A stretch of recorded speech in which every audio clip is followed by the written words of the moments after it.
제가 먼저 질문을 드릴게요. 아, 그러시죠. 네, 이동훈 기자님께 지금 은행들이 지금 일종의 이제 뱅크런 사태 이후에 주가가 아주 하루에 50% 빠졌다, 80% 올라가는 뭐 이런 난리도 아닌 그런 상황들이 발생을 하고 있는데 네. 일단 이 은행들이 도대체 어느 정도 은행들인지 좀 알고 싶어요. 만약 이 은행들이 지금 자빠지면 어떤 두려움이 있냐면 한국에 있는 기자분들이나 몇몇 분들이 말씀하시기는 이게 미국의 큰 금융위기로 번질 수 있다 이런 얘기를 하고 계시거든요. 근데 제가 보기에는 아닌 듯한데 이제 그게 일반적으로 통용이 되니까 은행에 대한 개념부터 좀 정리를 해봐야 될 것 같습니다. 미국에 수많은 은행들이 있기 때문에. 예. 뭐 정리를 할 것까지는 없을 것 같고요. 왜냐하면 지금 은행의 숫자가 지난 20년 동안에 14,000개가 4,000 몇백 개로 줄었으니까 네. 미국이 지금 굉장히 컨솔리데이션이 많이 일어났고요. 그리고 이번에 그 파산이 일어난 은행들의 자산 규모로 따지면은 뭐 2008년보다도 더 커요, 거의. 그러니까 한 해로 따지면. 네. 그래서 굉장히 큰 것 같이 느껴지는데. 실질적으로 저희가 계산해 보면은 이게 지금 파산이 일어나고 있는 형태가 무슨 자산의 어떤 대출을 잘못해줘서 아니면 뭐 서프라임 사태로서 신용 등급이 굉장히 낮은 거, 그러니까 등급이 낮은 쪽에다가 막 대출을 많이 일으켜서 어떤 욕심 때문에 뭐 이런 현상들이 아니거든요. 네. 예. 지금 다 터지는 내용들을 보고 있으면 뭐 여전히 이 금리의 차이 때문에 나타나는 현상, 그리고 예금이 워낙 빨리 빠지다 보니까 거기에 따라 어떤 대응의 방법이 과거하고 좀 틀리잖아요. 요즘에는 그냥 클릭만 하면 다 빠져나가니까 그러다 보니까 이제 그래서 이제 파산이 일어나는데 그걸 또 해결할 수 있는 방법이 상당히 쉽죠, 사실. 쉽다라는 개념이 대형 은행들 같은 경우에는 뭐 예대율이 정말 낮아요. 네. 뭐 JP 모건 계속 지금 인수하고 있는데 평균적으로 뭐 예대율이 60%대니까 예, 그래서 예금이 엄청나게 많이 있는 거죠. 예, 그래서 저금리 예금이라는 거죠. 그렇게 예대율이 적게 하에서도 은행이 유지될 수 있다는 게. 네, 그렇죠. 네. 뭐 기본적으로 제가 볼 때는 그 은행권의 예금, 그러니까 그런 대형 은행에서 돈이 빠져나올 일은 거의 없다고 보시면 될 것 같고요. 네. 만약 그렇게 된다 그러면 뭐 그건 이제 미국의 시스템ik 리스크를 얘기를 하는 건데 그런 상황이 전혀 아닙니다. 네. 근데 이제 여기서 이제 우리가 그 주가의 흐름을 딱 보면 이제 답이 나오는데, 그 지방은행들에 대해서는 제가 투자하시면 안 된다고 얘기를 했어요. 네. 계속 얘기해 드렸잖아요. 그 전체에 저희가 뭐 채권 중에서 문제가 채권이 아니라 대출 중에서 문제가 될 수 있는 게 상업용 부동산 대출. 네. 그리고 제가 그 숫자를 저희가 전에 와가지고 계산해 드렸던 게 GDP 한 0.4%, 0.5%는 날아갈 수 있다. 네.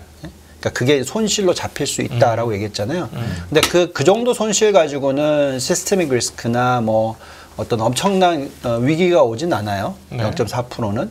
근데 문제는 뭐냐면 전체의 그 0.4%라는 것은 은행권의 전체 자본금의 한 5% 정도 된다고 보시면 돼요. 네. 예. 근데 문제는 지방은행들은 그게 100%가 될 수가 있잖아요. 예. 그래서 지방은행들은 그냥 무조건 날려요. 왜냐하면 예금이 빠져나왔기 때문에 커버가 안 돼. 네. 그러면 이제 자본금을 갖다가 채권을 팔면서 네. 정부 채권을 팔면 손실을 잡고 네. 때려버리고 자본을 녹여버리고 완전히 없애버리고 왜 그러냐면 책임을 지게 해야 되니까 그 자본시장 그 주식을 산 사람들한테 책임을 지게 해야 되니까 네. 그러니까 일부러 그렇게 하는 거예요. 실제로 왜냐하면 채권을 그냥 들고 있으면 만기까지 가면 손실은 없잖아요. 그렇죠. 네. 근데 이제 그렇게 만드는 거죠. 그러면서 그냥 그 대형은행하고 합병시키는 게 제일 편한 방법이에요. 제일 편한 거예요. 그래서 네. 대형은행의 입장에서는 이건 공짜잖아요. 그렇죠. 네. 그러니까 자기네는 만기 보유하는 게 전혀 문제가 없고. 전혀 문제가 없으니까. 네. 그럼 엄청나게 싸게 사는 거죠. 그렇죠. 네. 할인된 가격에 살 테니까. 그래서 만약에 이제 이게 시스템의 문제가 되려면은 은행이 망했어요. 네. 그러면서 이제 예금이 빠져나갔기 때문에 그 은행이 대출을 다 못 해줘. 네. 그러면서 아니면 대출을 갖다 다 회수를 해야 돼. 회수해야 돼요. 네. 그러면 이게 터지는 건데 그게 아니라 그냥 채권을 때려버리고 손실 잡고 대출은 다 넘기는 거죠. 네. 그러면 그거는 전혀 문제가 없거든요. 예, 그래서 만약에 대출이 갑자기 급격하게 줄어드는 현상이 일어난다. 네. 이건 문제다. 전에도 계속 말씀을 드렸지만 이 장단기 차의 역전 현상이 왜 골치 아픈 거냐면 대출 증가율이 갑자기 급격하게 감소를 할까봐 우리가 걱정하는 거잖아요. 네네. 근데 그게 아니라 대출이 계속 늘고 있다. 은행이 망해 나가는데도. 네네. 뭐 그게 좀 이상하잖아요. 사실 은행이 망해 나가는데 어떻게 대출이 늘지? 이렇게 생각하는데 실제로 그렇게 일어나고 있어요. 네. 지난 요거 참 살짝 좀 띄워주시면은 지난 이 은행 대출 추이가 물론 지난주 데이터는 없습니다.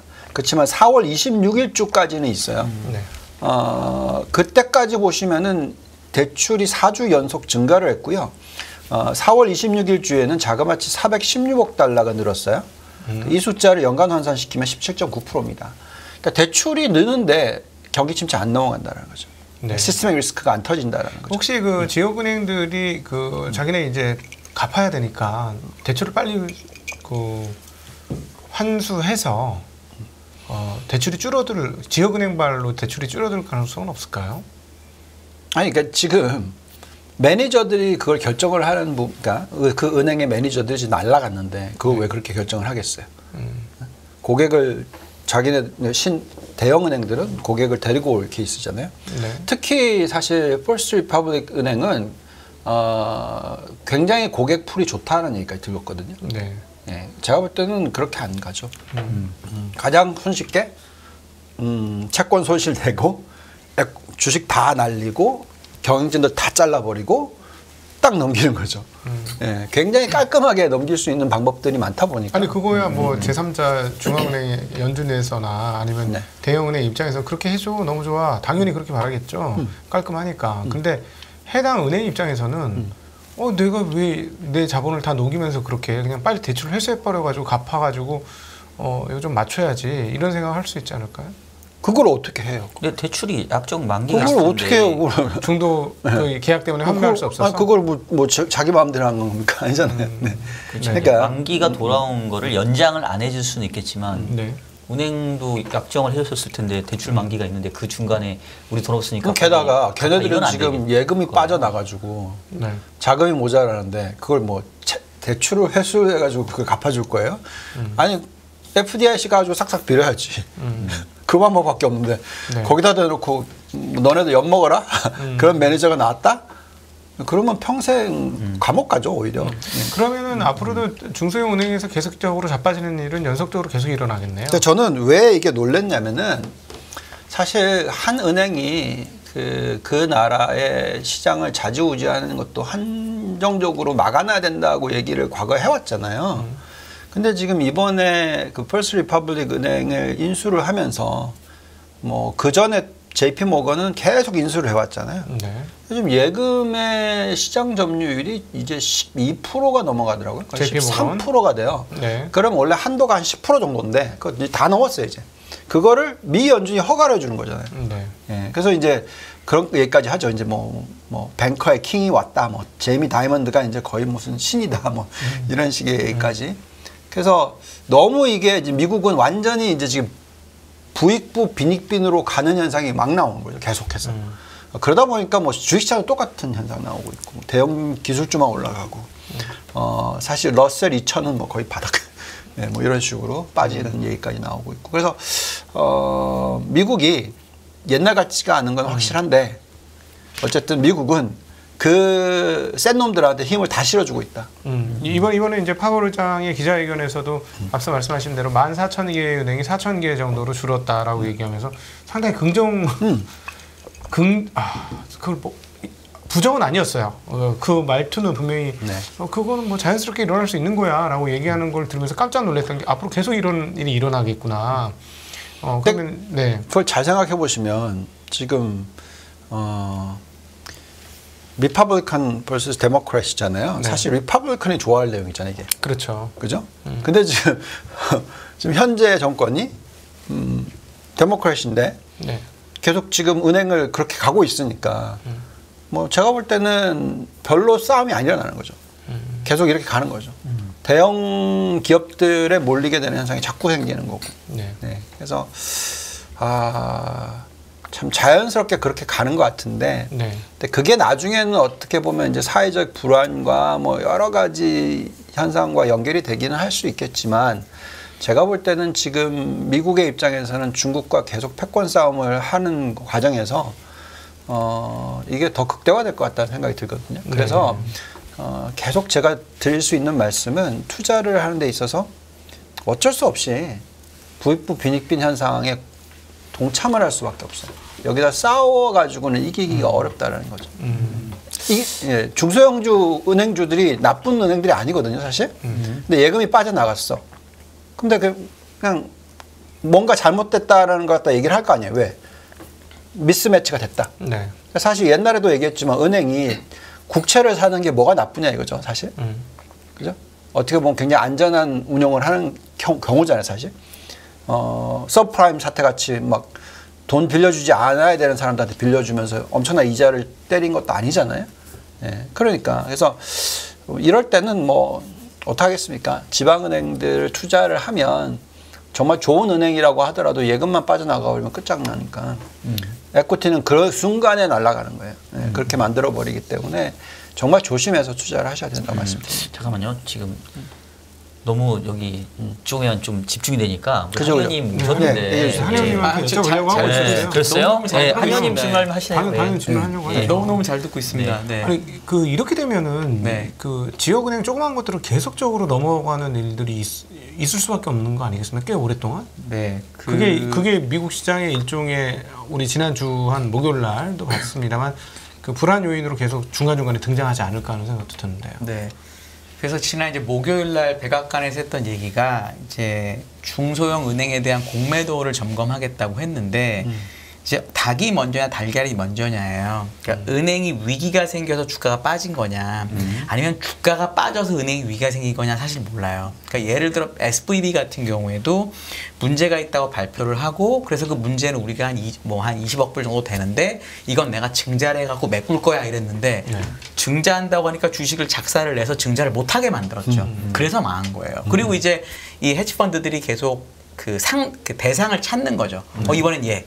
그렇죠. 숏, 숏 이렇게 해서 주가가 네. 빠지니까 사람들은 불안해서 돈을 빼고 이런 일이 벌어졌던 거예요. 표적으로 걸리면 그냥 죽는 거예요. 그냥 죽는 거죠. 왜냐하면 숏을 정말 무섭게 때리니까. 그러니까 결국은 이제 백악관이나 이런 데서 그런 얘기가 나온 건 이 사태를 해결을 할 건데 계속 FDIC나 연준을 통해서 해결하는 게 아니라 주식시장의 자정작용을 좀 요구한다라는 걸 한번 주는 거니까 어제 같은 날 뭐 어떤 회사 한 80% 오르고 이렇게 되는 거잖아요. 그러니까 그런 상태로 한 번은 갈 것 같고 그래도 중소형은행이 망하는 아마 타겟을 계속 찾을 거예요. 공매도 세력은? 네, 당연하죠. 왜냐하면 그 사람들은 정말 피도 눈물도 없습니다. 네. 돈 버는 일은 뭐 그냥 바로 나가는 거니까. 네. 그래서 그렇게 해서 돈을 그 사람들이 벌면 된 거예요. 뭐 아무런 그게 없는 거죠. 네. 근데 그거를 계속 이런 식으로 가지는 저도 않을 것 같고 어느 순간에서는 예를 들어서 이 백악관의 정부에서 보기에 야 이런 회사까지 망하게 하는 건 좀 심하다라는 게 나오면 아마 이제 개입을 할 것 같아요. 왜냐하면 미국도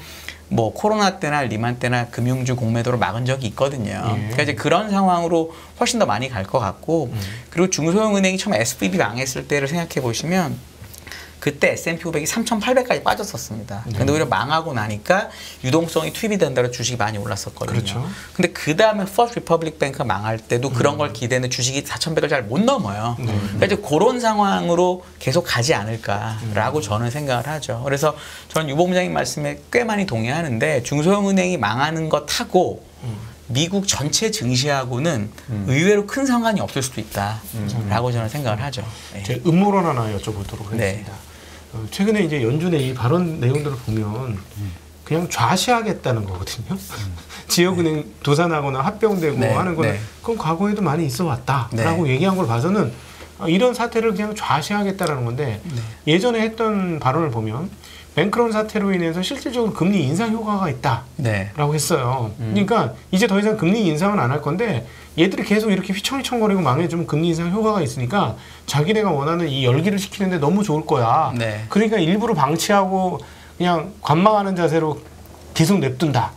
이런 음모론에 대해서는 어떻게 생각하십니까? 그러니까 진짜 아주 냉정하게 생각을 해보면 미국 정부 입장에서 이런 물론 SVB나 퍼스트 리퍼블릭 뱅크가 작은 회사는 절대 아닌데 저희가 모르니까 작게 느껴지긴 해요. 근데 미국 전체 시스템으로 보면은 사실 큰 문제가 없죠. GSIB가 아니거든요. 글로벌 뭐 시스템 임포턴트 뱅크가 아니니까 망해도 미국이라는 나라의 경제는 문제가 없다라고 느낄 수 있어요. 그리고 뱅크런이 만약에 예를 들어서 어떤 은행에 예금을 맡겼는데 내가 그 예금을 못 찾는다는 생각이 딱 드는 순간 모든 중소형은행에서 돈이 빠질 거잖아요.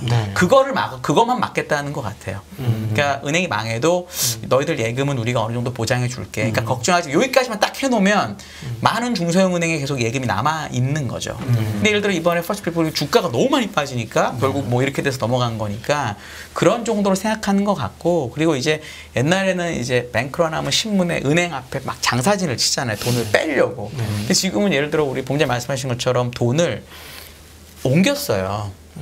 시스템이 남아 있잖아요. 그 돈이 어디 가는 게 아니라. 그러면 뭐 연준이나 정부 입장에서도 그 돈은 시스템에 있으니 문제 없지 않냐 이렇게 생각하는 것 같기도 하고. 그래서 저는 이런 일이 있을 것 같아요. 있을 것 같고, 그게 근데 그것 때문에 주식이 뭐 너무 많이 어려워진다든지 뭐 조정의 빌미는 분명히 되겠지만 이게 그렇다고 해서 뭐 금융위기로 간다라고 저도 생각하지는 않습니다. 그거는. 예. 네.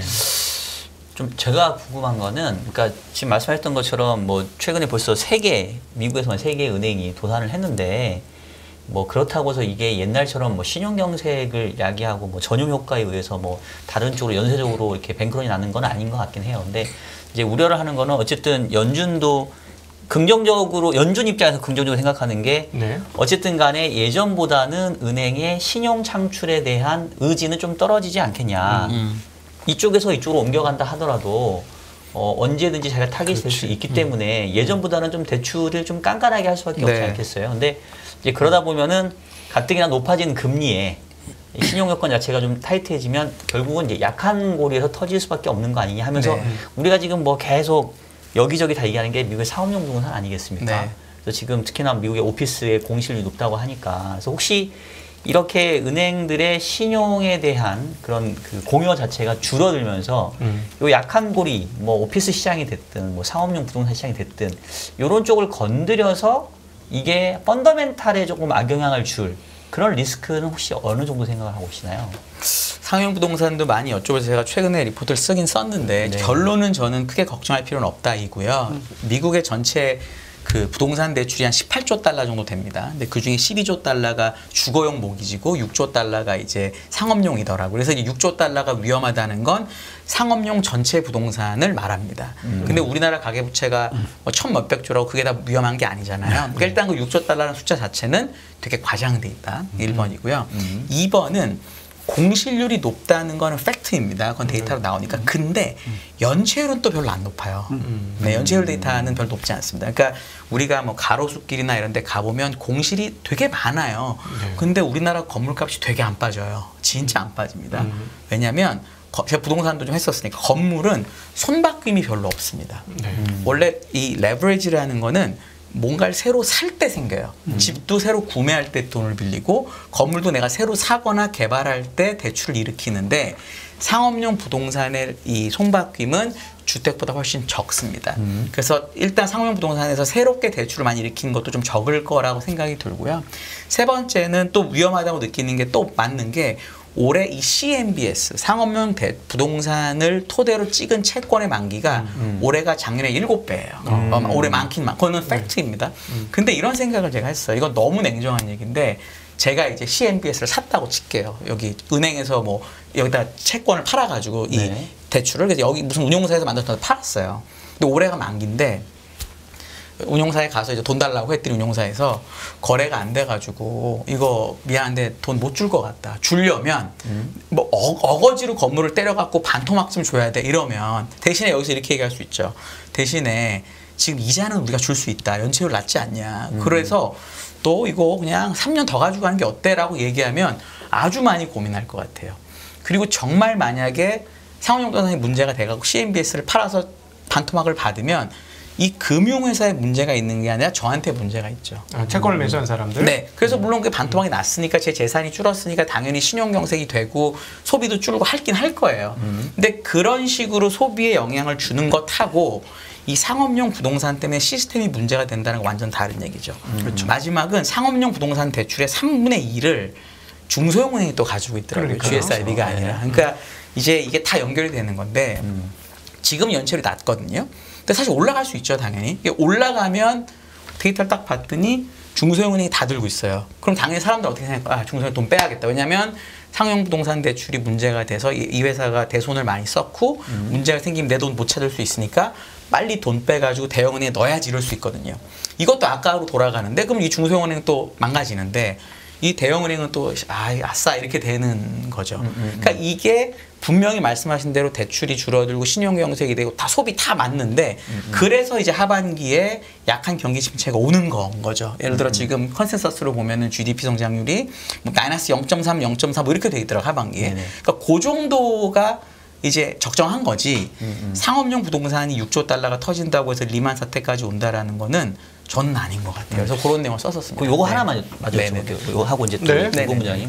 그러니까 미국의 부동산 시장이 주거용 부동산하고 사업용 부동산하고 가장 큰 차이가 주거용 부동산은 2008년 리만 위기 이후에 고정금리의 비중을 많이 높여놓은 걸로 알고 있고요. 근데 사업용 부동산은 여전히 변동금리의 비중이 높은 걸로 알고 있거든요. 네. 그러면 지금 말씀하셨던 것처럼 아직은 연체율이 낮지만 네. 변동금리이다 보니 결국은 높은 금리에서 낼 수밖에 없고 네. 그리고 사실은 미국의 금리가 급등한 게 사실 불과 1년밖에 안 됐잖아요. 네. 그럼 지금 연체율이 낮다고 해서 이 안심할 게 아니라 오히려 조금 시차를 두고 높아진 금리에 대한 부담이 이제 막 상업용 부동산 시장에 나타날 위험성은 혹시 없을까요? 그럼에도 불구하고 연체율이 워낙 낮아요. 작년, 그러니까 충분히 맞는 말씀이시고요. 그런 것 때문에 하반기에 문제가 되는 거겠죠. 근데 이제 프레드 데이터가 아직 작년 4분기까지밖에 안 나오긴 했어요. 상업용 부동산 대출이 30년 데이터가 있는데 연체율이 역사상 최저예요. 30년 중에 가장 낮습니다. 작년 4분기 때 0.뭐 엄청 낮다. 그게 예를 들어 좀 올라도 문제가 되죠. 근데 이제 과거에 뭐 리만 때나 이럴 때에 비하면 너무 낮으니까 견딜 수 있는 거죠. 네, 견딜 수 있는 거죠. 이게 그러니까 예를 들어 부동산이라는 게 문제가 예를 들어 뭐 공실이 10층짜리 10개층짜리 빌딩인데 공실이 하나 두 개 나기 시작하면 임대료가 예를 들어 10% 20% 줄어드는 거잖아요. 근데 임대료랑 이자가 똑같은 경우는 잘 없어요. 특히나 이런 그 기업이 대출할 때는 뭐 DSR이나 이런 걸 많이 하기 LTV 이런 걸 정하기 때문에 몇 층 정도 공실까지는 괜찮다고 계산하고 대출을 주거든요. 그러니까 그 건물 자체가 다 공실이 나거나 뭐 이렇게 될 때가 문제가 심각해지는 거라서 저는 분명히 맞는데 그게 아주 큰 영향을 줄 것 같지는 않아요. 하여튼 작년 4분기 기준 프레드 데이터를 믿는다면 저희가 그걸 안 믿을 수는 없겠죠. 연준 데이터니까. 미국의 상호형 부동산 대출 연체율이 정말 낮습니다. 저는 그걸 보고 몇 번을 봤는지 모르겠어요. 그 데이터를. 작년 4분기 데이터인 거죠, 지금. 그 이제 3개월 됐는데 이제 좀 있으면 1분기 나올 텐데 진짜 낮아요. 정말 조금 낮은 게 아니고 진짜 낮아요. 그러니까 이걸 알고 할 필요가 없는데. 그렇죠. 연체율이 2008년도 뭐 2000년도까지 높아진다 하더라도 그때의 연체율이 2000년 아직 10몇 %고요. 그다음에 2008년은 높은 한 자릿수였던 것 같습니다. 높은 한 자릿수였어요. 네. 그거 다 손실 난다고 계산해서 제가 말씀드린 게 GDP의 0.4%예요. 네. 네. 그래서 제가 볼 때는 그 제가 기억하기에 2016년도에 셰일가스 회사들 다 망한다고 얘기했었을 때 그때가 이제 하이힐드 채권 문제 생겼었을 때거든요.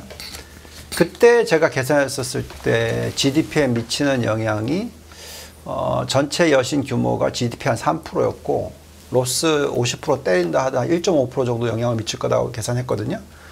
그 기억나시지만 그때 얕은 경기 둔화로 끝났죠. 예, 경기 침체로 가지 않았어요. 예, 그래서 제가 말씀드리지만 이 상업용 부동산 지금 너무 말이 많은 거고요. 예, 제가 볼 때는 이거는 제가 은행을 수십 년 들여다봤지만 그 공실률이 지금 20%대라고 해서 손실이 그 20%가 다 잡히는 것도 절대 아니고 예, 그게 또 어떤 뭐 엄청난 이 리플 이펙트가 생겨가지고 모든 기업들에게 연쇄 파동이 일어날 수 있는 가능성도 없고요. 지금 고용 지표가 이렇게 좋게 나오면은 사실 가장 중요한 건 어쨌든 가계 부채가 터져서 개인들이 소비가 안 일어나고 저축률이 너무 낮아져 가지고 뭐 이게 이제 그 엄청난 그 센 리세션이 오는 케이스인데 그런 데이터는 찾을 수가 없어요. 죄송하지만. 네. 그래서 저는 물론 우리 걱정을 하고 알규를 하고 뭐 이 여러 가지 얘기는 다 해야 되겠지만 제가 볼 때는 시장이 이렇게 그걸 증명해주고 있잖아요. 예, 그렇게까지 안 빠지잖아요. 아니, 은행이 지금 가장 그 3개 더하면 지금 뭐 2008년보다 규모 더 크단 말이에요. 장이 뭐 빠지나요? 예, 그래서 제가 말씀드리는 거는 굉장히 장이 스마트해졌어요. 네. 예. 그러면 그 이제 고용이 지난주에 25만이 나왔습니다. 네. 비농업 고용이.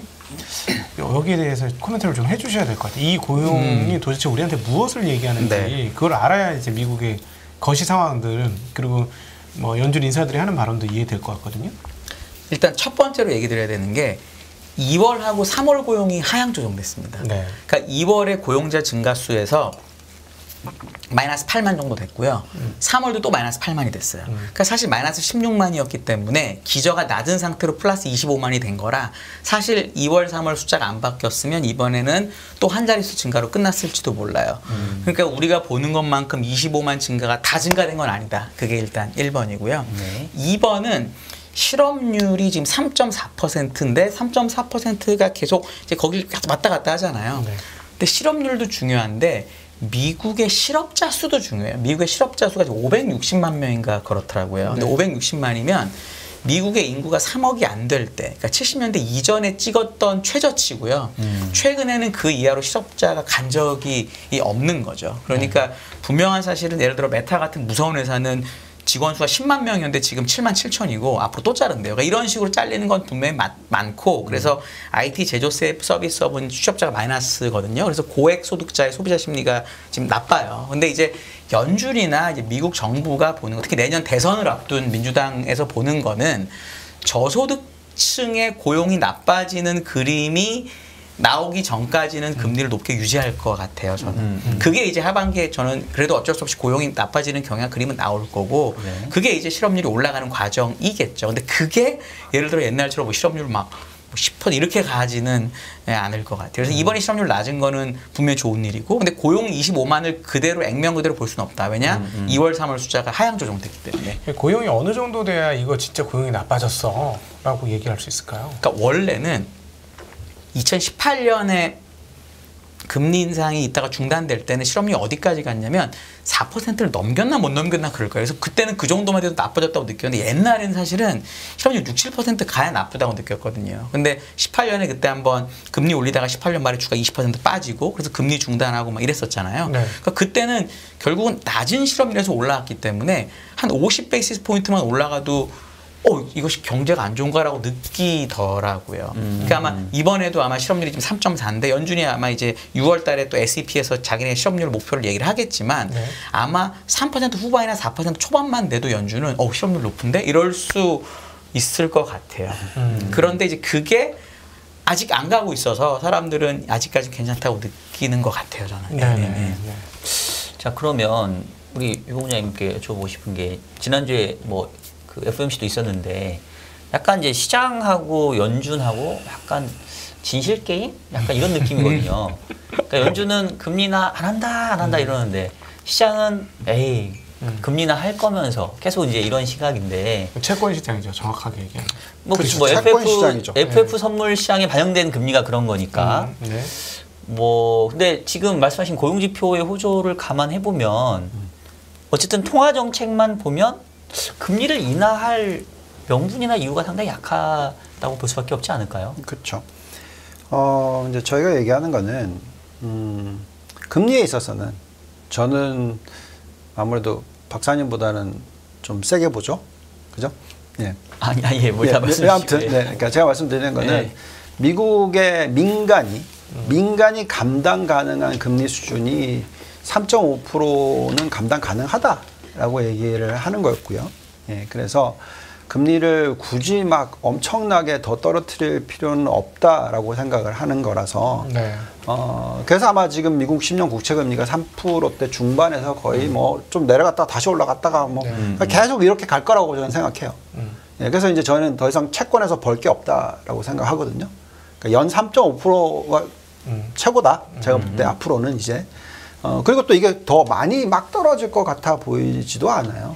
왜냐하면 지금 이 부익부 빈익빈 현상이 일어나는 것도 모든 산업에서 다 일어나고 있단 말이죠. 그래서 주식시장도 마찬가지인 거죠. 네. 그래서 저희가 생각할 때 S&P 500 기업들 중에서 정말로 엄청나게 실적이 막 깨지는 현상이 잘 안 나오는 거죠. 예. 옛날 같으면 뭐 마이너스 15%, 20% 이렇게 얘기를 했는데 이번에 지금 분기 나오는 거 보면 마이너스 2.2%밖에 안 빠지잖아요. 예. 왜냐하면 대형 기업들이 워낙 괜찮으니까. 그래서 뭐 그런 부분이 있고요. 그 다음에 이제 말씀하신 대로 이 인플레이션을 자극하는 임금 상승률 자체는 굉장히 숫자가 센 건 맞아요. 예. 지금 25만 명이 나왔는데 신규 고용 추이가 저희는 이 숫자가 한 뭐 연 20만 명 이하로 떨어져야지 인플레이션 압력이 없어진다고 생각하거든요. 근데 여전히 높아요. 그래서 이제 그 부분이 있고요. 그 다음에 실업률은 뭐 다 보시는 내용이고 이제 가장 저희가 헷갈려하는 부분은 이 임금 상승률입니다. 이 임금 상승률이 전달 대비해서 0.5% 늘었어요. 이거 뭐 연간 환산하면 6%죠. 네. 그리고 시간당으로 따지면 4.4%고. 전년비. 예. 그다음에 전체로 저희가 계산해 보니까 전달 대비로 곱하기 12 했는데 5%로 또 다시 올라갔어요. 3.4에서. 그래서 지금 여전히 이 임금 상승률은 연간 최소 4% 이상은 늘고 있어. 그렇다는 것은 실질적으로 미국 사람들이 소비를 잘 하는 사람들이니까 당연히 내 임금이 1년에 4%씩 늘면 내가 매출은 그러니까 그 소비를 하는 거는 4% 는다라고 저는 보는 거죠.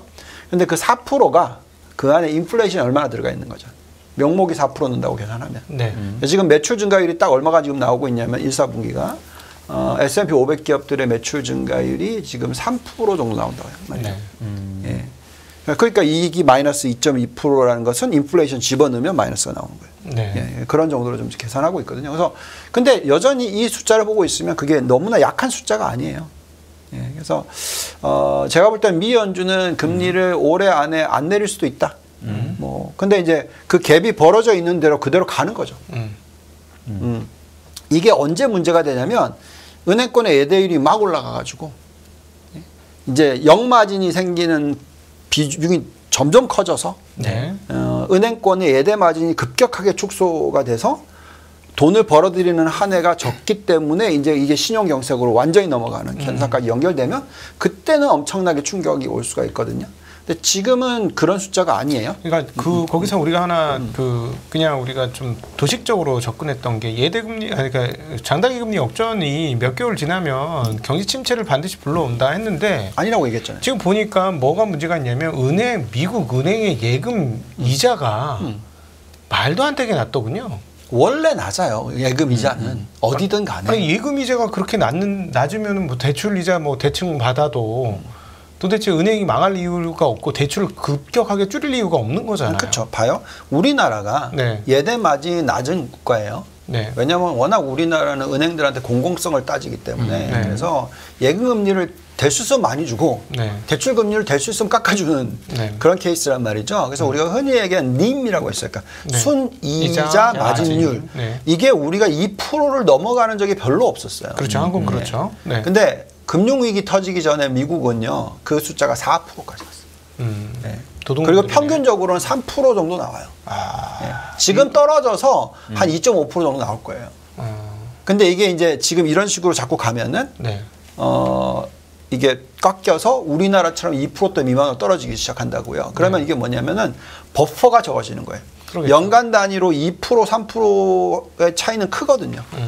부실 채권이 2%만 더 늘어도 전체에 네. 그러면 이제 다 깎여 나가는 거죠. 네, 그러면 이제 그게 시스템이 걱정스럽게 되는 건데 지금은 여전히 이 예대율이 70%밖에 안 되니까 아직도 30%의 여유가 있잖아요. 네. 그러니까 그것이 정말 낮은 수익성을 벌어들이는 자산이었는데 그게 그냥 대출로 나가면서 그냥 마진을 지켜주는 거예요. 예. 네. 그러니까 제가 볼 때는 은행권의 입장에서는 아 그래? 정부 부채를 날리고 대출을 해줘? 마진을 더 세게 먹을 수 있겠네? 하면서 버틸 수 있는 힘이 더 생긴다고 생각한단 말이죠. 그러니까 이게 쉽게 안 무너지는 거죠. 그러니까 난 참 답답한 게 미국의 일반인들이 정말 은행에게 일종의 이 정도면 거의 수탈인데 은행이 왜 돈을 맡겨? 그냥 미국 국채 사놓고 있지. 어? 3개월, 1년짜리 그냥 사놓고. 미국에서 안 살아보셨죠? 네. 그죠? 안 저는 살아봤어요. 오래 살아봤잖아요. 네. 그리고 저희가 지금 얘기 듣고 있는 게 저를 미국에 이민 가게 도와주셨던 누님이 지금 한국에 다시 들어오시려고 하는데 네. 그리고 또 저희 와이프 친구분들도 뭐 이제 한국에 들어와서 살려고 하는데 미국 이민 가신 분들이에요. 보면은 은행에서 제일 골치 아파. 그러니까 뭔가 안 해줘요. 일부러 도와주질 않아요. 은행에서? 미국에 있는 은행이 은행이. 그래서 뭔가 지금 메일이 안 갔다고 미국으로 날라와서 이걸 갖다 계좌를 프리즈를 해버렸어. 그래서 미국까지 가야 돼. 아, 그걸 풀려면? 네. 계좌 동결을 풀려면? 그러니까 말이 안 되는 것들이 너무 많아요. 굉장히 불친절한 케이스도 많고요. 근데 서비스 차지는 엄청나요. 네, 그래서 은행은 미국은 은행도 공공이라기보다는 사적 기업이다. 사적 기업이다. 사적 왜냐면- 기업이죠. 뭐 그렇죠. 원래 처음부터 사적 기업이었으니까. 그러니까 그렇게 네. 운영이 되는 케이스예요. 예. 아니 저기 증권회사 어카운트 열어가지고 채권 매수하면 되는 거 아닙니까? 그렇게 하면 되는 거지. 왜 은행에 돈을 맡기지? 나는 이해가 안 되는데 지금 이 상황들이. 몰라요. 저도 모르죠. 그건. 아니 근데 은행이 있어야 되니까 모든 부분은 다 은행은 있어야 되니까. 0. 몇 프로 이자 주는 데를 왜 돈을 맡기고 있지? 이해가 너무 안 되는 거예요. 이건 너무 한국적 상황에서 제가 생각하는 거긴 한데 그건 알겠어요. 제가 너무 한국 지정학에 취해 있구나 이런 건 알겠는데. 그러니까 원래 요구불 예금이라는 게 있잖아요. 항상 네. 넣었다 뺐다 하는. 그러니까 그렇죠. 그거를 어느 정도 유지시켜 놓는 게 전체의 예금 중에서 20% 정도는 유지되는 거거든요. 그게. 그럼 그냥 0%에 차진 거죠. 네. 근데 0. 몇 금리가 프로라면서. 많이 빠질수록 은행은 마진이 줄게 돼 있어요. 네. 그죠? 왜냐하면 요구불 예금이 0%인데 옛날에는 이자를 5% 7% 내다가 이제는 3% 4%밖에 못 받으면 점점 빠지는 거잖아요. 그렇잖아요. 그렇게 됐던 게 여태까지잖아요. 네. 그런데 그렇죠. 이제 금리가 올라가줬어.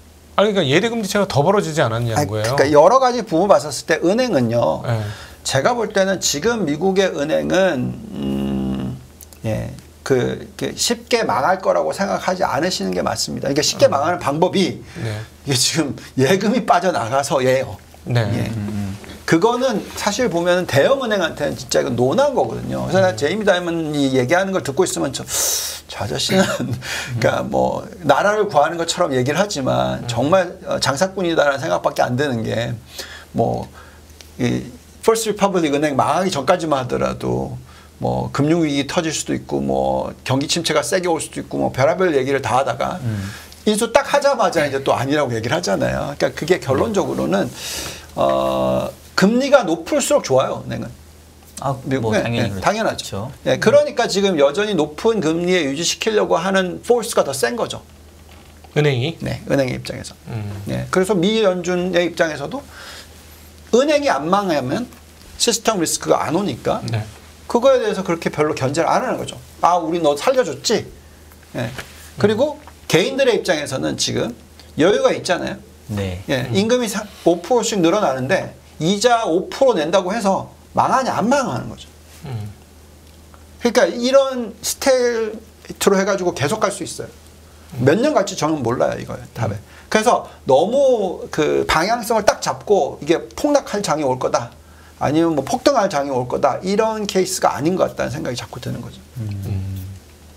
지금 제가 왜 자꾸 은행을 물어보냐면 이게 한국 지정학적인 상황에서 한국의 은행을 생각해서 미국 은행을 하면 전혀 이해가 안 되는 거예요. 현재 상황들이 은행들이 몇 개가 자빠지는데 아무렇지도 않다라고 얘기하는 사람들이 너무 어처구니가 없는 거예요. 한국 투자자들 입장에서 저 사람 정말 대책 없이 얘기한다. 자꾸 그런 댓글들이 계속해서 올라오는 거예요. 그래서 우리가 미국의 은행은 뭔가 잘 못 이해하고 있구나. 그래서 오늘 제가 은행에 대한 질문을 계속해서 드리는 겁니다. 근데 이렇든 저렇든 네. 간에 30년 은행을 들여다본 사람이 얘기를 하지만 은행주는 장기 투자하지 마세요. 어떤 은행이든 간에. 네. 네. 한 번에 이제 그 일종의 블랙스완 이슈가 터지면 큰일 나니까. 그러니까 돈을 벌기 가장 어려운 투자처가 은행입니다. JP 몰건이 그나마 나은 거지. 사실 유럽의 은행도 지난번에 말씀드렸잖아요. 예. 가장 큰 대형 은행들, 잘 나가던 은행들이 지난 10년 동안 수익률이 마이너스야. 네. 마이너스 90%냐 마이너스 30%냐의 차이예요. 10년 수익률이. 네. 우리나라 은행 생각해 보세요. 우리가 처음에 있었을 때부터 지금까지 수익률이 잘 나오는 적이 없어요. 예. 주가 주식에서 네. 투자에 있어서 네. 은행주는 될 수 있으면 장기 투자가 아니고요. 딱 네. 타이밍을 잡아서 10년 투자해야 될 때 1년만 하시면 돼요. 지금 한국은 지금 배당률이 10%에 육박합니다. 네. 그래도 하지 마십시오. 한국은행주는 배당률 10%에 육박해요. 그러면 그냥 그 배당 받으실 때만 하시면 되잖아요. 아니 그러니까 주가가 쌌을 때 배당이 10% 되니까. 네. 뭐 미국 은행하고 한국 은행하고는 시스템 자체가 다르니까 동일 선에서 얘기하기 좀 어려운 것 같고.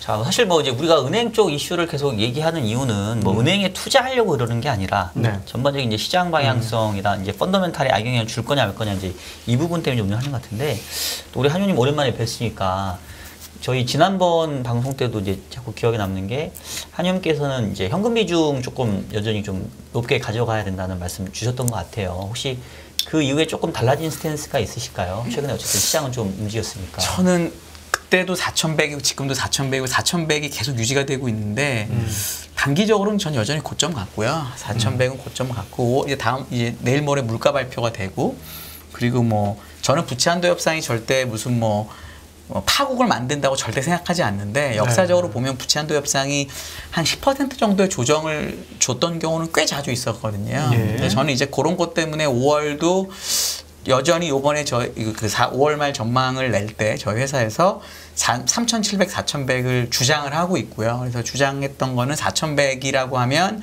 밸류에이션이 20배 정도 되는 거다. 20배 밸류에이션에서는 지금 어쨌든 기준금리가 5.25%고 그다음에 2년물도 4%쯤 되거든요. 그러니까 2년물 금리를 그러니까 2년물 아니면 3개월을 사도 되고 뭐 이런 걸 사는 것보다 주식이 매력이 많아 보이지가 단기적으로 않으니까 일단 5월 달에는 현금 비중 30% 가져가는 게 문제가 없다라고 저는 생각을 하고요. 그리고 이제 5월하고 6월이 이제 만약에 하반기에 경기가 정말로 블룸버그 컨센서스처럼 마이너스가 나온다면은 주식은 그 전에 한번 바닥을 찍긴 하거든요. 그러니까 절대로 마이너스가 나올 때 주식이 바닥이 되는 게 아니라 마이너스 전에 바닥이 나오고 마이너스 주식이 되거든요. 그러니까 그런 타이밍으로 보더라도 지금은 저는 S&P 4,100, 그다음에 나스닥 12,200, 그다음에 다우 34,000 여기를 계속 거의 2달 정도를 3월 10일 SVB 파산이 오르고 나서부터는 거의 돌파를 못하는 것이 단기적으로는 좀 조정이 있을 수 있지도 않을까 그런 생각을 저는 하죠. 그 10% 조정이면 400포인트 이상 날아가야 돼요. 그래서 3,700 하단을 저는 3월, 4월 말에 매월 자료를 낼 때 지금 3달째 주장을 하고 있죠. 근데 부채 한도 협상에 대해서는 좀 부정적으로 보시나요? 저는 뭐 당연히 부채 한도 협상이라는 게 정치적인 이슈거든요. 미국의 무슨 뭐 시스템을 망가뜨릴 절대 아니고요. 그렇다고 뭐 예를 들어 3개월물 채권이 부채 한도 협상 다음 만기라고 금리가 오른다는데 저는 그거 진짜 이해가 안 되는 게 만약에 예를 들어 3개월물을 누가 가지고 있어요. 그러니까 채권하는 분들은 막 몇 BPA 왜냐면 3개월 듀레이션도 짧기 때문에 금리 좀 떠도 사실은 그렇게 큰 손실이 아니에요. 근데 채권하는 분들은 막 더 잘하시겠지만 막 2BP, 3BP 언더 아웃한 거에 막 되게 긴장을 하시거든요. 그래서 그런 건데 예를 들어 작년에 저희 그 영국에 보험사 금리 떠가지고 막 보험사 망한다고 난리였잖아요. 근데 그때 영국이 어떻게 했냐면 알았어 우리가 채권 다 사줄게 라고 모든 걸 끝냈거든요. 이것도 만약에 그런 일이 벌어지면 3개월짜리 국채가 그런 일이 벌어지면 연준이든 재무부든 얘기를 할 거예요. 오케이 그거 3개월짜리 국채잖아. 그러니까 우리가 그 장부가대로 쳐줄 테니까 걱정하지 말라고 하면 끝날 일이에요. 다만 그 끝나는 과정이 지난하겠죠. 왜냐하면 당연히 민주당 공화당 서로 이 과정은 있어야 되니까 그 사이에 역사적으로 보면 주식이 조금씩은 흔들려요. 예를 들어 2011년처럼 그 부채 한도 협상 때문에 신용 등급이 강등될 때 미국 주식이 14%가 빠졌고 한국이 20%가 빠졌어요. 그러니까 그게 거의 최악이라고 봐야 돼요. 근데 이번에는 그때는 왜 신용 등급을 낮췄냐 제 생각에는 2008년에 리만 사태가 터졌을 때 신용 평가사들이 욕을 많이 먹었어요. 왜 선제적으로 왜 안 내렸니? 이러니까 그때는 그래 미국이 망할지도 모르 나도 한번 내려봐야지 하고 내렸던 거예요. 근데 지금 와서 보니까 아무 일이 없었잖아요. 지금 신용평가사들 입장에서 부채 한도 협상이 안 됐다고 해서 등급을 낮춰야 될 요인이 1도 없습니다. 그래서 저는 그런 일이 없을 거라고 보기 때문에 노이즈는 예를 들어 내일 모레 물가 그다음에 뭐 이런 것들에 노이즈는 있겠으나 그 조정은 이제 감당할 수 있는 수준이 되는 거죠. 예, 네. 예. 저는 이제 그렇게 보는 거죠. 그러면은 만약- 말씀대로 만약에 이제 부찬도 협상이 버벅거리면서 시장이 좀 흔들리면은 찬스네요. 사야죠. 예. 네, 그럼 가야죠. 현금을 조금 쓸 수도 있는 써야죠. 수준이다. 써야죠. 저는 이제 여전히 생각하는 네. 거는 지금 올해 S&P가 아마 7% 조금 넘게 올랐을 거예요. 네. 7%라는 얘기는 3천 아마 800이 작년 말 주가였던 것 같은데 그거 깨면 사기 시작하고 전저점 오면 더 사고 뭐 이런 그림으로 하시면 네. 좋을 것 같아요. 그리고 뭐 하반기는 상반기보다 오히려 더 좋지 않을까라는 아주 막연한 지금 기대는 있는데 아직 제가 완벽하게 하진 않았습니다. 네. 네. 자, 그에 좀 비슷한 맥락인 것 같기도 한데 우리 유 본부장님 차트 주게 보면은 그리고 또 예전에도 제가 계속 기억에 남는 게 미국이 금리 인상이 어쨌든 간에 뭐 끝난 건지 잠시 쉬어가는지는 모르겠지만 대체적인 시각은 지금 정도 금리를 해놓고 좀 지켜보자잖아요.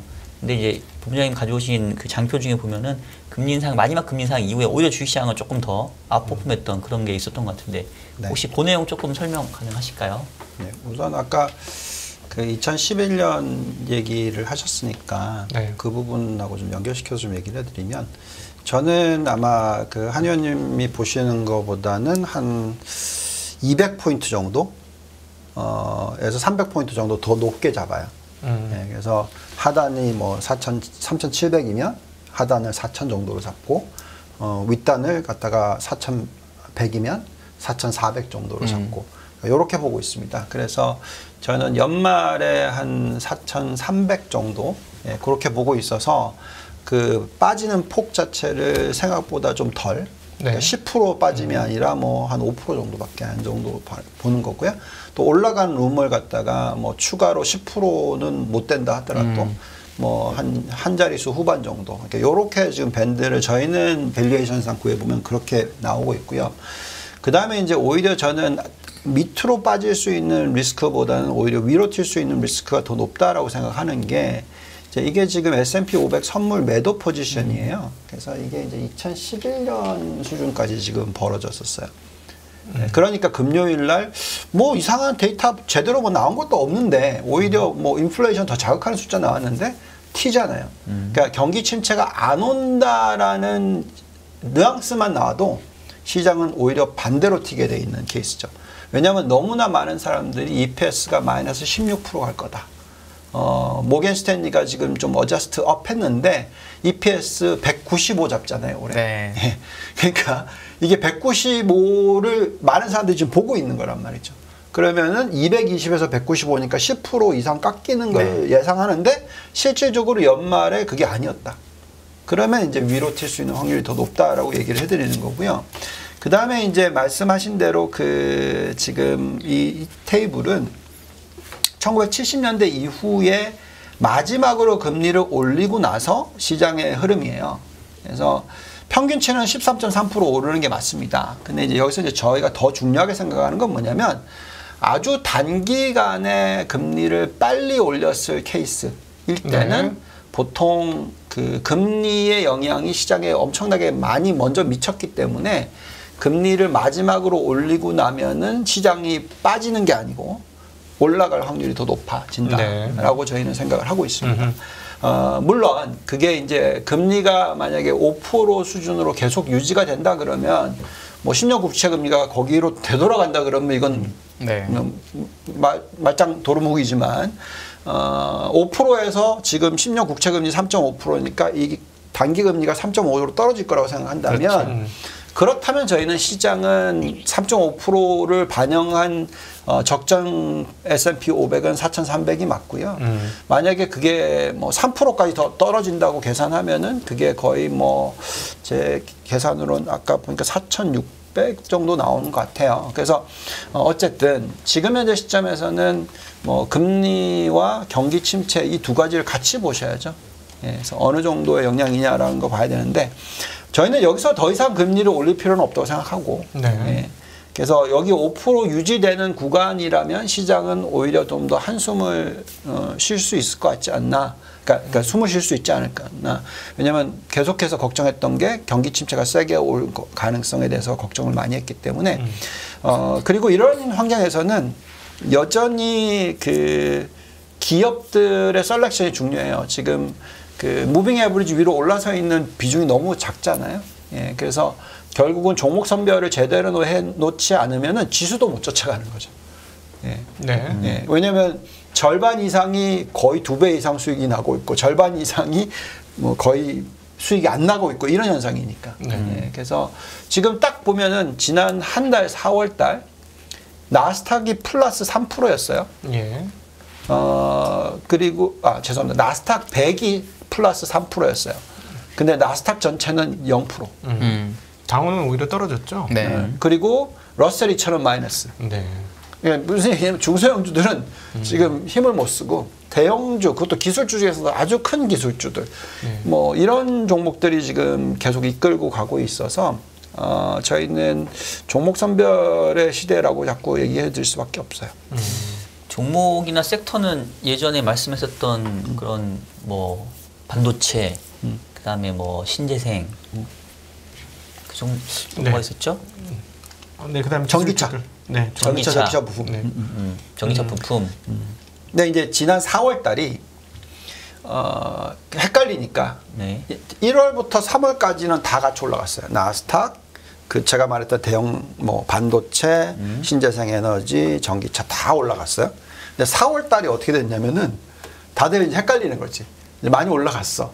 근데 경기가 이제 뭐 돌았을 거냐 안 돌았을 거냐 잘 모르겠고, 그러다 보니까 이제 개별 반도체, 전기차, 뭐 신재생 에너지는 다 빠뜨리고 네. 대형주만 갖고 네. 땡겨서 나스닥은 올라가고 그렇게 지금 만들어놨어요. 네. 근데 이제 지금 그 그림을 그리는 거는 사실 경기 침체가 온다라는 거에 대한 걱정을 하고 있어서인데, 웬걸 이제 금요일날 딱 숫자가 나왔던 게 고용 시장이 아니겠네. 그러니까 반대로 가는 거죠. 게다가 거기다 쇼트를 엄청나게 많이 때려놨으니까. 네. 왜냐면 중소형주들의 수로 보면은 훨씬 더 쇼트 때려놓은 게 많으니까 그런 현상이 나오는 거죠. 그 지금 하나 이제 또 심리적으로 미국 심리도를 한번 체크하고 넘어가야 되는데, 미국 지금 펀드 매니저나 이런 쪽에서의 심리가 시장에 대해서 긍정적이지는 않은 것 같던데요. 네, 왜냐하면 현금 보유 비중이 꽤 많은 것 같더라고요.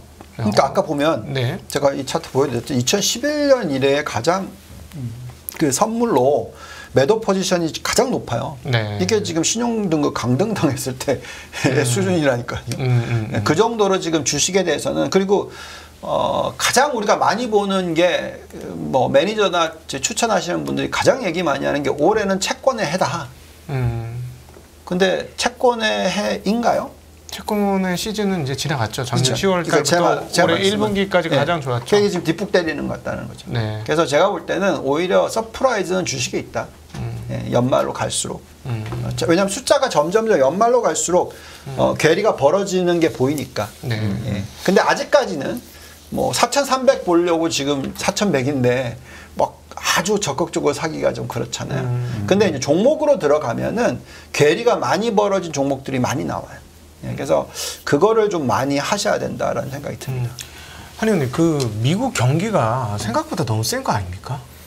생각보다 진짜로 세고요. 저는 이번 달은 정말 고용 실업률이 좀 올라갈 줄 알았는데 실업률이 또 떨어지는 걸로 봐서는 정말 그 몸을 쓰는 그 소위 말하는 블루컬러 직업에 대한 디맨드가 아직도 많다라는 걸 제가 느꼈고, 네. 두 번째는 경기가 센데 네. 그거에 따른 소비는 그렇게 센 것 같지는 않아요. 그러니까 고용 지표는 정말로 세 보이는데 네. 고용 지표가 센 거지. 예를 들어 애플 실적이 나왔는데 주가가 오른 건 전 사실은 자사주 900억 달러 발표나 이런 게 더 크다고 저는 보고요. 왜냐하면 아직도 PC는 아이맥이 만약 33%예요. 네. 1분기. 그러니까 사람들이 돈을 안 쓰는 거는 맞는 것 같아요. 작년 근데 동기 대비로 매출도 줄었고 주당 네. 이익만 유지했어요. 주당 순이익만 유지하고 네. 넷 프로핏도 빠졌습니다. 결국 네. 자사주 때문에 버틴 건데, 그러니까 결국은 주식이 왜 못 치고 가냐면 네. 둘 중에 하나가 되는 거죠. 그러니까 아예 박살이 나서 확 주식이 빠져서 살 사람들하고, 또는 경기가 아주 좋아서 어닝이 치고 나갈 기다리는 사람이 둘 다 있는데, 네. 지금은 회사들이 뭘 보여주고 있냐면 금융위기는 없는 것 같아. 근데 그렇다고 사람들이 막 돈을 많이 쓰는 것 같지도 않아라는 걸 계속 보여주고 있는 거죠. 그러니까 장이 딱 여기서 그냥 썩대갖고 이렇게 딱 멈춰서 이렇게 움직이는 것 같아요. 저는. 근데 그래서 이게 미국 고용에 있어서 네. 그 사실 메타에서는 지금 벌써 3번 이상 지금 감원을 한 번 했고, 더 한다고도 이번에 할 수 끝없이 있다고 지금 얘기했습니다. 감원을 이번에. 하고 있는데 저희 한국 같으면 이렇게 감원이 많으면 되게 휘청거리겠다 했는데 이번에 실업률을 봐도 그렇고 네. 앞서 말씀하신 대로 블루컬러들의 직장이 많다. 네. 그럼 소비에 대한 영향력은 좋은 직장에서 사람 잘린 게 소비를 꺾는 역할이 큽니까? 아니면 블루컬러들 직장이 많아갖고 아무데나 계속 취직할 수 있는 게 효과가 더 큽니까? 이거는 정말 너무 중요하고 좋은 질문이신 게 네. 52주 신고가 종목이 미국에 물론 다른 거 말고 맥도널드 이런 게 신고가예요. 네. 근데 그리고 메타 같은 종목은 바닥에서 3배가 올랐지만 아직 고가 반이고. 반이죠. 그리고 테슬라 우리나라 전기차가 너무 좋아서 사실 못 느끼시지만 테슬라는 고점에서 벌써 20% 빠져서 옆으로 기고 있고. 그러니까 경기 소비재나 내구재는 아직도 별로 좋진 않아요. 예를 들어 건축 자재를 많이 하는 회사들이나 페인트 회사들 실적을 이번 1분기에 보면은 네. 그냥 그저 그래요. 그저 그래요. 오히려 어떤 회사 실적이 좋냐면 부동산 회사 실적이 좋아요. 디아로튼 같은 회사. 저 좋아하는 회사. 돈이 많아서 부자인 사람들 집을 사는 거고 중산층이 사는 PC 자동차 이런 건 별로 안 사는 사람이고 그리고 맥도날드나 콜라 또 마시고 이런 그러니까 상황이 딱 돼 있어요. 가난하신 분들을 쓰는 때는 업종에 그냥 있는 거는 그냥 잘 돌아가고 괜찮아요. 회전율 좋고 예, 괜찮아요. 근데 또 중간에 애매한 자동차나 핸드폰, PC 이런 게 잘 안 팔리는 것도 맞아요. 네. 고가에 맞고. 근데 또 아주 고가에 투자하는 사람들은 또 사고 이런 지금 상황이에요. 미국도 어떠냐면 그래서 부동산 시장에 대해서 되게 말이 많은데 무슨 이 스트리트 이지나 이런 데 미국의 부동산 사이트에 보면 그 리스팅 프라이스가 잘 안 빠져요. 어허. 좋은 지역 거는. 그리고 미국에 있는 친구들한테 물어보면은 어떤 집을 살 때 미국은 우리나라처럼 부동산 내는 게 아니라 한 명이 독점을 하고 리스팅을 하면 거기에 오퍼를 탁 내갖고 제일 높게 오퍼한 사람한테 집을 주는 거거든요. 네. 근데 오퍼가 많이 들어온다는 거예요. 좋은 지역에 좋은 집은. 그러니까 그 얘기는 아까 우리 본부장님 정확하게 말씀하신 것처럼 되게 이 양극화가 심하고 좋은 걸 사는 사람 밑에서 돈 버는 사람까지 괜찮고 지금 중간에 있는 사람들의 이 제품이나 이런 게 안 팔리는 거죠. 그리고 이거네. 그동안에 이제 코로나 이후에 돈을 엄청나게 많이 풀었고 자산시장이 몇 년간 계속 좋았기 때문에 자산시장에 참여하고 있는 그 자산가들은 돈이 더 불어나서 네. 얼마든지 쓸 수 있는 여력이 있다. 그래서 고급재는 그냥 쓰고 네. 그다음에 가난한 사람들은 직장이 많으니까 옛날처럼 힘들지 않고 아무 때나 언제든지 나가서 일할 수 있으니 그걸 가지고 생활할 수 있는 생활비 그건 쓰는 거는 괜찮죠. 전혀 문제 없는데 네. 중산층이 되게 힘들어진 거네요. 상대적으로 자기가 네. 힘들다고 느끼고 네. 소비를 예를 들어 PC 같은 게 지금 그러니까 저는 이번에도 되게 놀란 게 아이맥의 매출 증가율이 YOY 하락률이 그러니까 감소율이 확대됐습니다. 확대됐어. 네. 작년 12월 분기가 20몇 %, 이번에 마이너스 30 몇 %가 됐고 이미 TSMC 한 30% 감산을 시켰죠. 아이패드도 또 10몇 % 또 줄었어요. 사실 되게 이게 잘 없는 일이에요. 매플 제일 좋은데. 그러니까 제가 매플 컴퓨터 쓰다가 좀 불안하잖아요. 이번에 안 사지. 이런 일이 계속 있는 거죠. 스마트폰도 애플 같은 경우에는 판매 단가가 조금 올랐더라고요, 오히려. 그러니까 다 비싸게는 파는데 이렇게 되니까 메모리가 자꾸 이런 게 약간 영향을 지금 주는 것 같아요. 근데 그러니까 마진 올라간 걸 봐서는 그러니까 주당 순이익이 지켜진 거 봐서는 마진을 올렸고. 그러니까 아니, 순이익률은 그대로예요. 순이익률은. 근데 네. EPS가 올라간 건 주식 수가 줄었더라고요. 그걸로 EPS가 올랐어요. 매출은 줄었어요. 그게 S&P 네, 500 네. 전체 다 네. 똑같은 그림이죠. 네. 애플이 딱 그렇게 나왔더라고요. 그러니까 매출도 3% 줄고 대략 순이익도 3% 줄었는데 EPS는 안 줄었어요. 주식이 3% 줄어서. 맞아. 총 순이익은 줄었는데 주당 순이익은 줄었대. 네. 그렇게 가는. 그리고 이번에 또 걱정하지 마세요. 900억 달러 사주겠다. 그게 시총의 3.5%예요. 그러면 가만히 있어도 3.5% 늘어나는 이런 지금 그림인 것 같아요. 참 미국 주주들은 되게 편하겠네요. 편하죠. 그런 주식 참 편해요. 편해요. 편해요. 야구르네. 그러니까 머리 아파요. 미국도 하시면 한국은? 되죠. 왜? 우리는 대주주의 나라 아닙니까? 그러니까. 한국은 대주주의 나라입니다. 그렇죠. 그 이런 걸 대주주가 보면? 무슨 생각을 하는지 맨날 세컨 써야 되니까. 근데 그게 저는 이제 생각하는 메타가 주식이 진짜 많이 올랐는데 그 좋은 거, 그러니까 주주는 너무 좋아요. 그러니까 사람을 막 무섭게 자르니까 매출은 하나도 상향이 안 됐는데 이익이 이렇게 올랐어요. 그러니까 주식이 2배 반, 3배 올랐는데. 비용이 줄어서. 네. 근데 메타에서 먹고 사는 사람들을 생각해 보면 그렇지. 좋은 건 꼭 아니에요. 그렇죠. 그러니까 우리나라 네이버나 카카오는 그렇게 못 하잖아요. 네. 우리나라는 그 좋은 나라인 거죠. 또 직장인에게는. 진짜 주주자본주의네. 완벽해요. 사회는 신경 안 써. 그러니까 사회가 어떻게 알파벳은- 돌아가는지 알 바 아니고 난 기업하니까 이익을 내야 되겠고. 알파벳은 19만 명이었는데 직원이 네. 안 줄어요. 네. 이번에 못 줄였거든요. 못 줄이죠. 그럼 주식 그냥 패더라고요. 못 줄였네? 패더라고요. 그러니까 이게 냉정한 거죠. 네. 자, 어쨌든 뭐 미국하고 한국하고 참 이게 투자의 난이도가 너무 다른 것 같기도 하고. 뭐가 더 어렵다는 아니 근데 미국도 지금 어려워요. 네. 아니 미국도 어렵긴 한데 한국은 아까 얘기했던 것처럼 대주주도 고민해야지 이게 생각할 게 너무 많으니까. 알겠습니다. 뭐 갑자기 이제 일부 후반부에 이제 두 분이 아 너무 재밌었어요. 예, 네. 조금 재밌는 얘기 나왔는데 죄송합니다만은 시간이 또 우리 2부 게스트분도 있으니까 오늘 1부는 이만 마치도록 하겠고요. 우리 유동원 본부장님 그리고 한상희 연구원님 고생하셨습니다. 네, 감사합니다. 감사합니다. 안녕하세요. 이승입니다. 더 많은 영상을 보고 싶으신 분들은 화면 오른쪽에 있는 구독 버튼을 눌러주시기 바랍니다. 그리고 영상을 보시면서 좋아요는 필수인 거 아시죠? 항상 인포맥스 라이브를 사랑해주셔서 감사합니다.